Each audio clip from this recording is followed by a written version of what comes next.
There are departures that make no sound, only space, the kind of space that changes the room without moving a chair. You think you are alone, and then you realize you are standing inside a newly carved silence, a cathedral, without stained glass air, bright with something you cannot name. It is not punishment. It is not rage. It is the soft thud of a door closing in another part of the house, a door you didn't know she could open, a door that leads back to herself. In that hush, the old script phrase. The lines that were previously memorized, apologies and explanations. The careful choreography of pursuit and retreat refused to arrive on cue.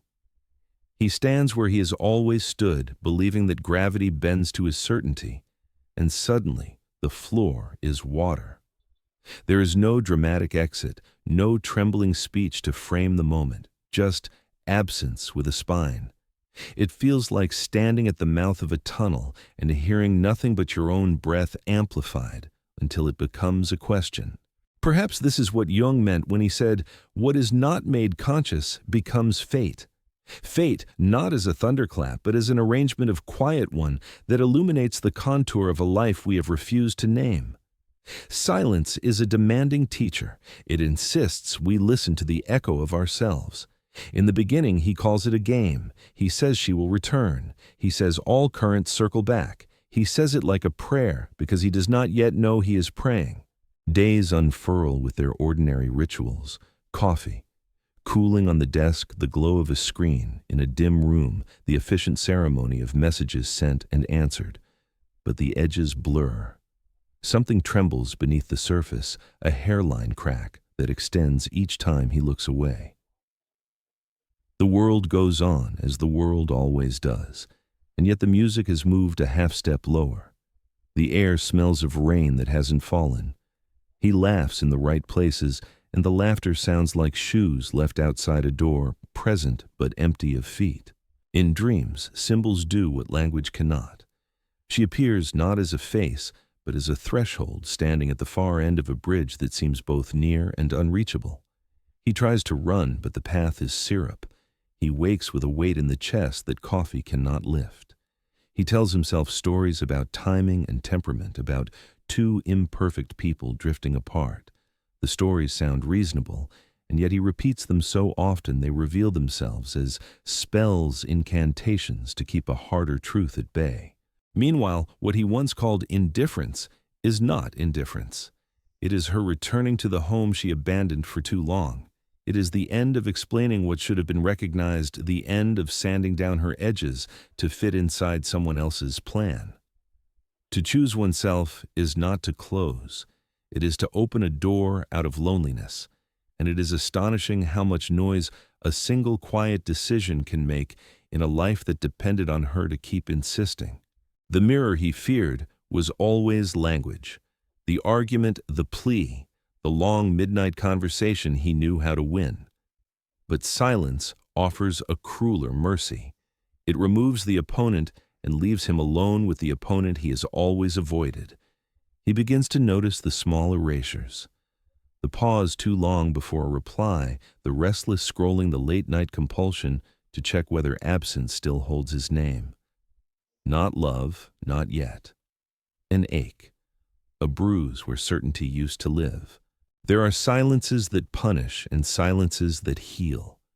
This one is the latter, which is why it hurts more. Healing has the habit of exposing the wound as it closes, showing us how deep we let the blade go. And somewhere between the echo and the quiet, he senses something slipping that cannot be chased, not the woman, but the version of himself that required her to stay. He begins to live in fragments, moments that once passed unnoticed, now seem charged with unbearable clarity. The half-empty mug she used to leave on the counter, the scent of her hair on a pillowcase, long washed the rhythm of a laugh he once took for granted. These things return not as memories, but as hauntings. They are not calling him back to her. They are calling him back to what he refused to see. The unconscious speaks in repetition until it is heard, and now every object has found its voice. The silence she left behind is not hollow. It hums alive with the echo of everything he never listened to. It fills the spaces where he once placed his confidence, a low vibration of truth that won't be silenced by distractions. He scrolls through photos, through conversations that now read like a slow unraveling of two lives pretending to still be one. He notices how often her words ended with ellipses, how often he left them hanging. She wasn't withholding, she was waiting. But waiting too has an expiration date. He doesn't call it grief. Men like him rarely do. He calls it tiredness, distraction, a fog that doesn't lift. The Jungian shadow has slipped from theory into body, poor sleep, restless appetite, the small disorientation of walking into rooms and forgetting why he entered. He blames the weather, the workload, anything but the truth that something sacred has shifted. Silence has replaced the argument, and in doing so, it has become a mirror so clean he can finally see himself. Meanwhile, her life expands in ways he cannot witness. She isn't celebrating, nor plotting, nor even thinking of him. She is simply breathing differently. There's a lightness to her mornings, a quiet ritual of coffee and sunlight, where no part of her body is braced for disappointment. It is not victory, it is equilibrium. She has made peace with the fact that closure is not a door someone else can open for you. It is a decision you make when you stop needing applause for leaving the stage.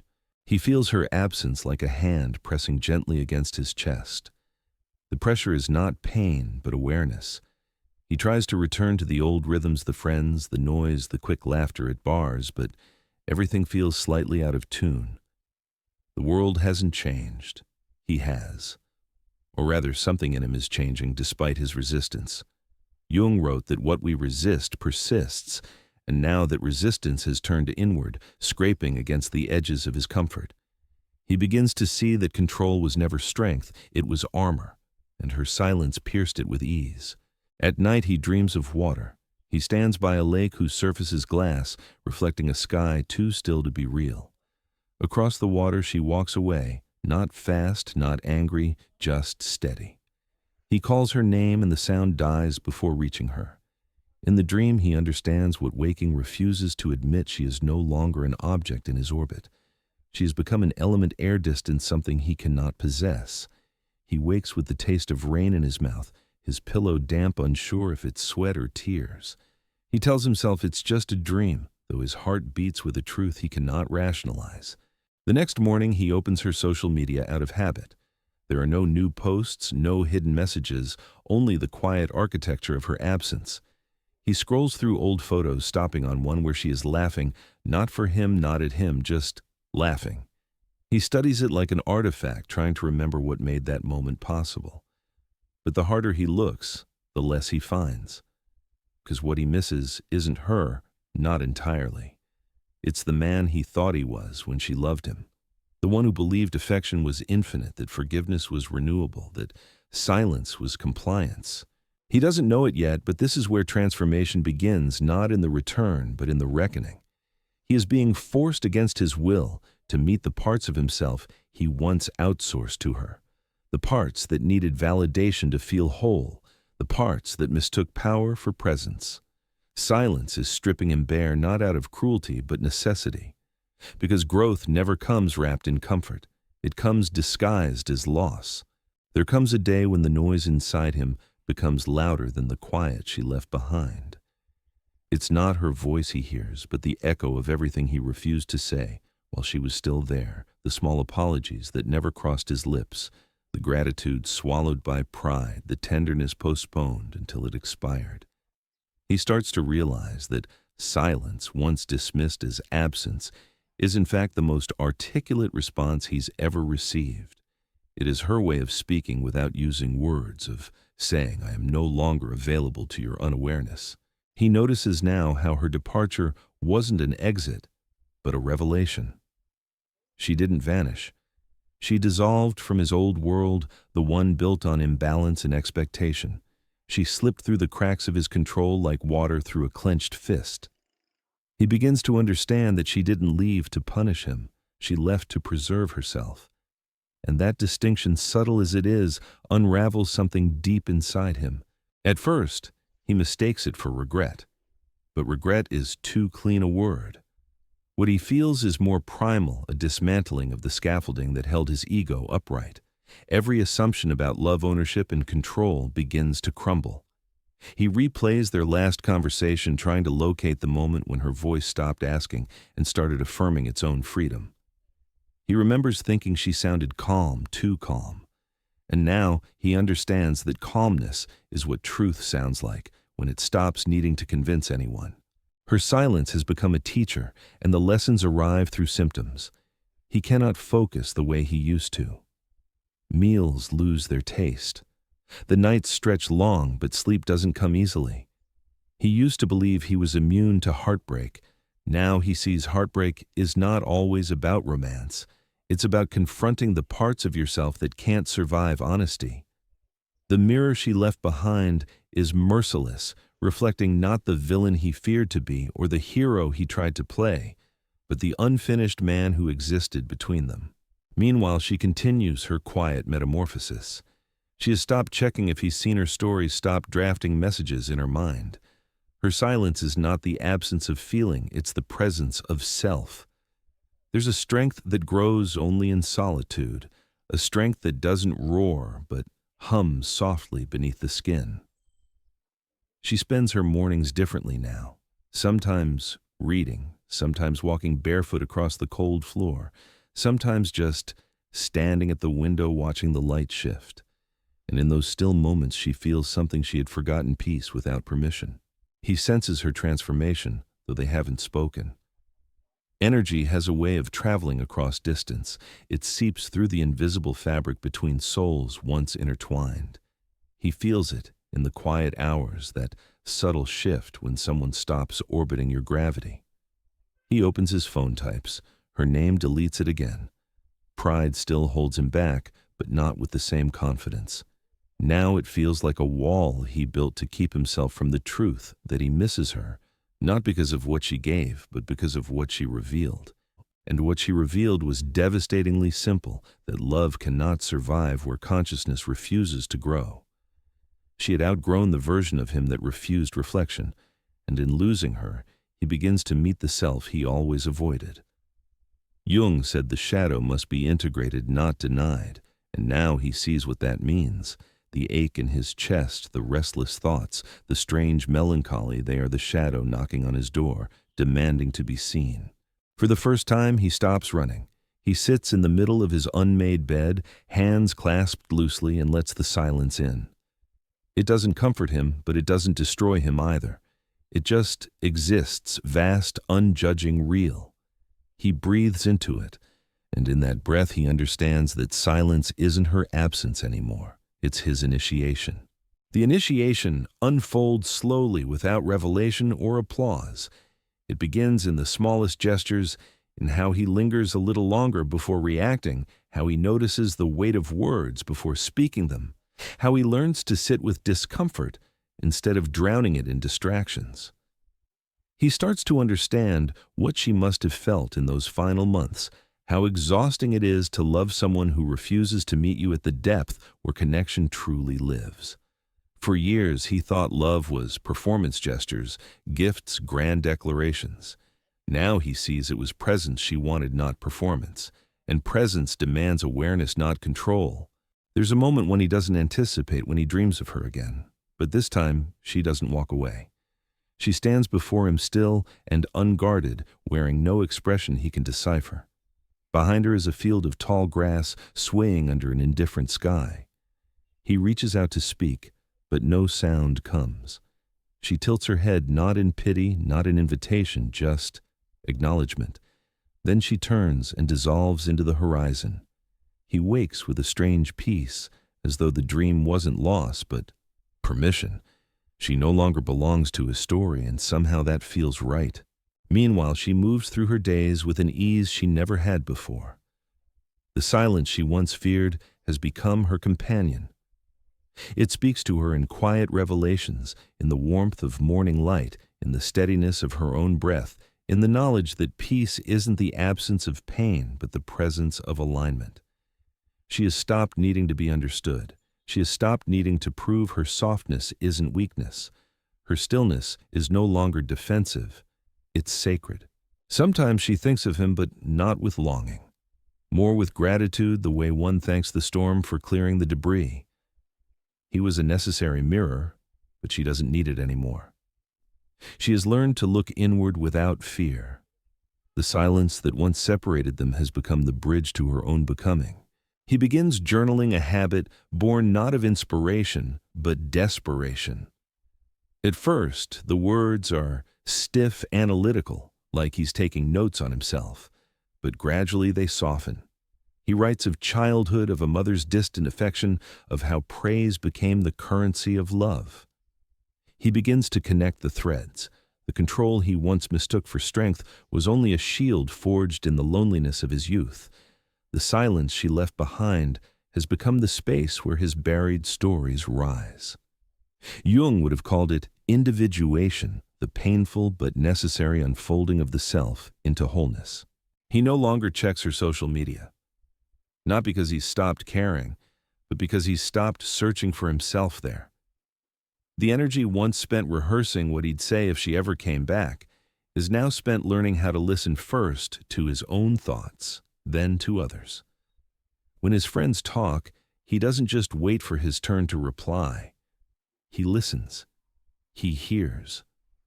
Something in him has softened, not broken, softened as clay softens before it takes shape. He begins to understand that silence isn't just what happens when words end. It's the field in which understanding grows. She taught him that without teaching. Her withdrawal was not punishment, it was initiation, an invitation he could only accept in her absence. He doesn't romanticize her anymore. He reveres her, but from a distance that honors both of their growth. And she, in her own world, senses something too, not regret, not nostalgia, but balance. The energy between them no longer pulls or pushes, it simply rests. In that rest, both find something they never found in each other: wholeness. Wholeness does not arrive with thunder or revelation. It arrives as a gentle knowing, the way dawn seeps into a room through the smallest crack between curtains. He wakes one morning and realizes the ache that once shadowed his every breath has softened into something else, an understanding, a quiet reverence for what silence taught him. He doesn't call it healing, because healing implies returning to what was. He has no desire to go back. The man who once stood there no longer exists. He walks differently now, slower, as if measuring his steps not by distance but by awareness. The world looks familiar, yet strangely renewed. The coffee tastes the same, but he notices the aroma for the first time. Conversations feel lighter, not because the people have changed, but because he no longer listens through the armor of his ego. He hears the pauses, the hesitations, the places where truth hides between words. In those spaces, he finds what she was trying to give him all along: depth. He used to think love was something you earned through effort, persuasion, and control. Now he sees that real love, like silence, cannot be coerced. It simply is. It exists where there is alignment, respect, and awareness. Everything else is noise masquerading as intimacy. He begins to forgive not her, not himself, but the version of love they both misunderstood. There is freedom in forgiveness, not because it changes the past, but because it releases the illusion that it could have been different. Sometimes he still dreams of her, but the dreams no longer ache. They unfold like soft films of remembrance, her smile under golden light, the shape of her hand resting idly on a book. When he wakes, there is gratitude instead of longing. Gratitude for what was real and for what had to end so something wiser could begin. Jung said that life's purpose is to become who we truly are, and he knows now that silence was his path to that becoming. As for her, the quiet she once used to protect herself has evolved into clarity. She no longer defines herself by what she left behind. She has grown into a woman who moves through the world with ease, not because she has no wounds, but because she has made peace with them.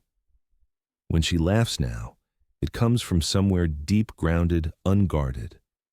There's beauty in her solitude, not the cold kind that isolates, but the luminous kind that expands. She understands that the love she sought was never meant to be found in another's eyes. It was always waiting beneath her own reflection. And perhaps that's the true paradox of their story they both found themselves in, the silence meant to separate them. He found depth where he feared emptiness. She found freedom where she once feared abandonment. The silence that once stood between them now connects them in an invisible way, not as lovers, but as mirrors of each other's awakening. There is no bitterness left, no unfinished sentence, no need for closure. The silence closed everything that words could not. He no longer fears solitude. He welcomes it. Because he's learned that solitude is not loneliness, it is intimacy with the self. And she, wherever she is, understands that her silence was never a wall, but a boundary made of love, the kind that says, I honor both of us by walking my own path.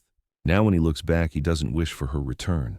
He wishes her peace, and in that wish he finds his own.